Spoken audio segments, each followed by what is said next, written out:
you got already a slide there, a spoiler there. So that's the title, the nice looking title for the Web Summit agenda. How can marketers keep up in an ever-changing world? But the true title behind it is everything is spinning too freaking fast. How marketers, how can we take a hold of that and what can we do? So I'm going to stop just for a minute. I'm going to introduce myself. Hi, I'm Luiz. I'm the father of Olivia. Olivia was actually 3 years old here. She's now 7. I'm also the husband of Carolina. She'll be speaking here today later about kindness in marketing, so shouldn't miss that. I'm Brazilian, as you can notice for my accent. Despite having graduated in engineering, I've always been a marketing and sales guy. I've been always in tech business the first 6 years or so as an entrepreneur, and the past 11 years I spent in tech companies creating and leading marketing teams. Since 2019, I'm the CMO of Nuvenshop. Nuvenshop is a Brazilian unicorn that enables merchants of all sizes, from small entrepreneurs to large brands, to sell through their own online stores. Today, we power over 120,000 merchants all across Latin America. So, okay, let's come back to the panic. Yeah, everything is just spinning too fast. But is it really, or are we marketers exaggerating? Are we expressing our emotions there? Okay, so I just found a Wall Street Journal piece of data from a research that I really think exemplifies really well the thing that we have the lowest tenure in the C-suite, and it's the lowest point in the past 10 years. So yeah, it's the lowest average, the lowest median, it's the lowest everything. So yeah, we are doing a crap job in staying at our jobs. So yeah, let's call back the panic. Panic, panic. We are not doing that great a job. And the research says that there are 2 main reasons for that. The first one is that normally growth is connected to marketers. We are the first ones to blame, and growth hasn't been coming easily the past few years. Competition has risen, everything. At the same time, we are also responsible for connecting with our customers and understanding their behaviors. So, but at the same time, behaviors have been changing at an unprecedented pace because of new tech, because of world events. So yeah, it's been torture, it's been hard, but let's just face this problem. There's this angry looking ball coming your way. There's no point in running away from this, and you just have to face it. So for doing that, I brought here 3 tips that I really believe have helped me, and I'm sure can help you too. So the first one is about how can we clearly align expectations and the modus operandi. So let's say you just entered the CMO role at a tech company, and you need to create new relationships with your CEO, with your peers, with your teams.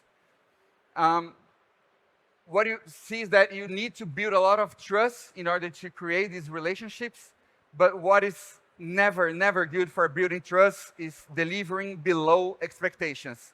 And I know that we marketers tend to be overly optimistic about life, about business, and that makes us overpromise sometimes because we are optimistic. And yeah, if we break this expectation, that's not good. I'm not saying that the solution is under-promising. That's not a solution. That's just a way out. I'm saying that there's a more structured path towards doing that. The first one is set the one clear business goal you're going towards. And just as important is setting the KPIs, the set of KPIs that even if they fall, you're not going to shift your focus towards these guys and leave the one big goal losing, and doesn't make sense for you to do that. So not only set the do and the don't, but also align that all over the organization. CEO, peers, teams, whatever you need to do. Second thing, you need to make sure you have the resources you need and the decision-making power to actually make that happen. So let's say your goal lies within your digital product, but then you notice that your team doesn't have any tech squads in there, or you don't have any kind of decision, not even a dotted line to the tech squads. Does that make sense for you to have this goal, but with no resources or even decision making? I don't think so, and this should be the thing we should tackle immediately. And third, keep a constant and open communication channel. So there is one constant in the universe, and I can assure you, and I'm sure everybody here knows it, is that shit happens. Shit fucking happens all the time. But the first signs that it gives, we just tend to ignore them. Oh, they go away, doesn't matter. And then you try to do something about it. But what we normally don't do, we are not open about that from the beginning, keeping this constant update flowing. The one thing is that no one likes surprises, especially bad surprises. So if you just have this unrelated process, things will just break apart.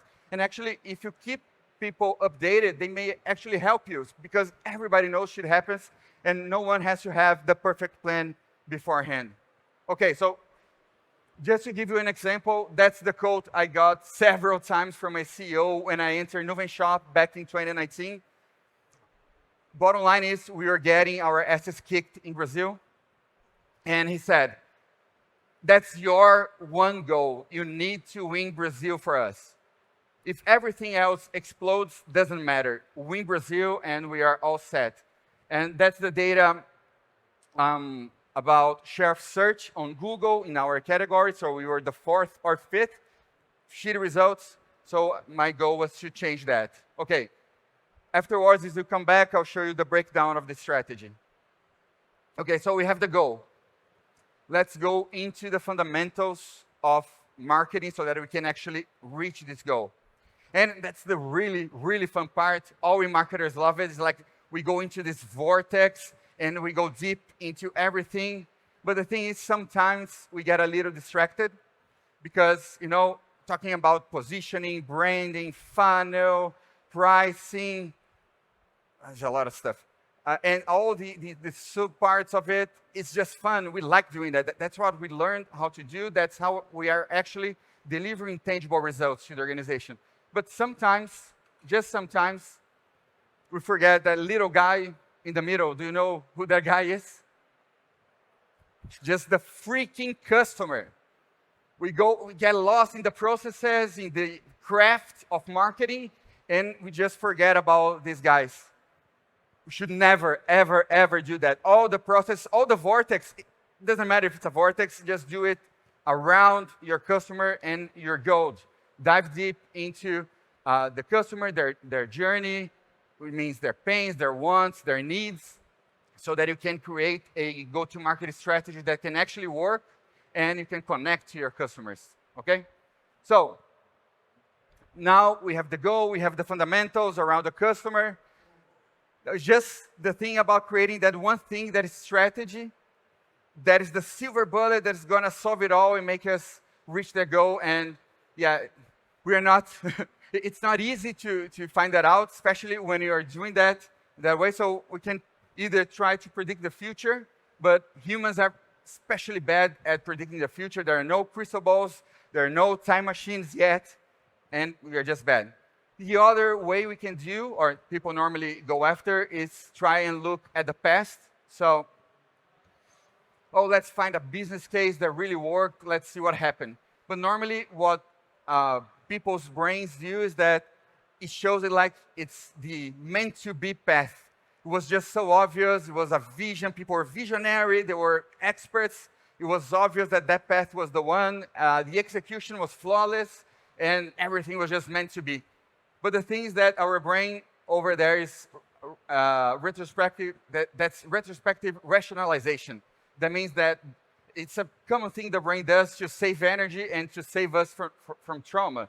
The brain, biologically speaking, wants to preserve its energy and it wants to preserve the body. So it's going to avoid all the indecisions and the problems that we were facing as we were dealing with those problems. So let me tell you a story that's normally mistold around. So I think everybody here knows the iPod. If you don't, if you're not old enough to know the iPod, I envy your age, truly. Um, and everybody says that the iPod was about revolutionizing the music industry. But in fact, when you talk to people that were doing this, they just wanted to sell more Macs. They were getting their asses kicked by Microsoft, especially Windows. They had most of the market, over 98%, and they needed to sell more Macs, and they thought the iPod was the way to do it. But they did have a revolutionary product in hand. So they figured out that by selling more iPods, they could make an even bigger impact than selling more Macs. So, but the fact is, it's really good to know. Steve Jobs used to say, and still people still Apple say, oh, we are about connecting everything, so we're never developing for another company.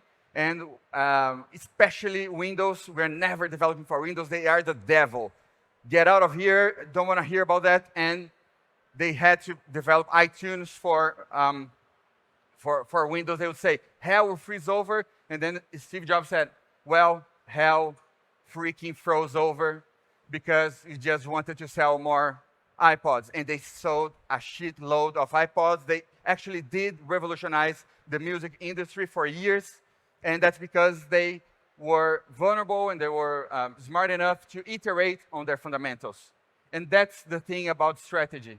It should not be set in stone. It should be a hypothesis that leads to action and then further discovery. So you take your fundamentals, you take your business goal, you create your strategic hypothesis, you go into action, and then the most important part, you need to create a feedback loop so that you can iterate on the hypothesis as fast as you can, or even on the business goal, or even in this case of the iPod, on the fundamental.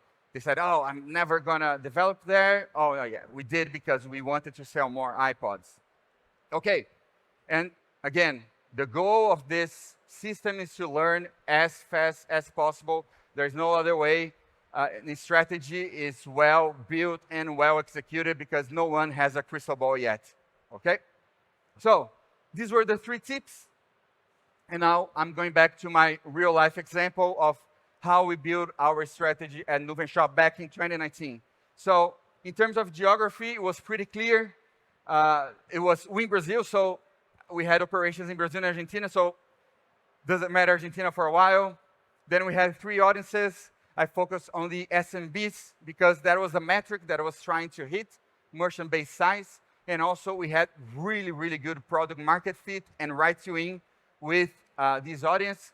And there was a mismatch between this and our market share, so there was a lot of room to grow. And in the other audiences, our right to win was not that great back then. It has changed a lot, of course, 5 years. So after that, I went into the marketing fundamentals. What did I see? I saw a great dependency on paid media, which meant that our cost of customer acquisition was really, really high, and that we didn't have any other developed acquisition channels. And we also saw that the problem was more into acquisition rather than activation or retention. That's why when we ended up setting the focus, we took our beloved acquisition funnel. We know, we all love them, and focused really on the bottom 2 parts. So it was a 2-part focus here. The first one was about not only developing those underdeveloped acquisition channels, but eventually creating new ones. And secondly, increase our consideration through communication levers. So PR, social media, events, you name it. Okay, so as I said, you need to make sure that all of the focus, all of your best efforts should be here, all of the resources, etc. And that's an alignment that should be across the board in the organization. Okay, so coming back to my business goal and the data that I had about share of search, by creating this strategy and iterating it really fast, we managed to become leaders in Brazil. That happened in 2021. And it was not a perfect ride, of course. There were a lot of thrilling, exciting, scary as shit moments. But we learned from that. We managed to iterate what we were doing. It was great learning, great way of building a company, building an organization that learned how to do all of this. And if we come back to the initial problem, so we are not doing the best job staying at our jobs, I really believe that if we take this more structured manner of aligning expectations, going into the marketing fundamentals with the customer in the center, and building strategy as we go as a hypothesis and keep iterating it continuously with, of course, a lot of data, we can actually change this trend. So I'm inviting you here to that along with me. So thank you. These are my contact information.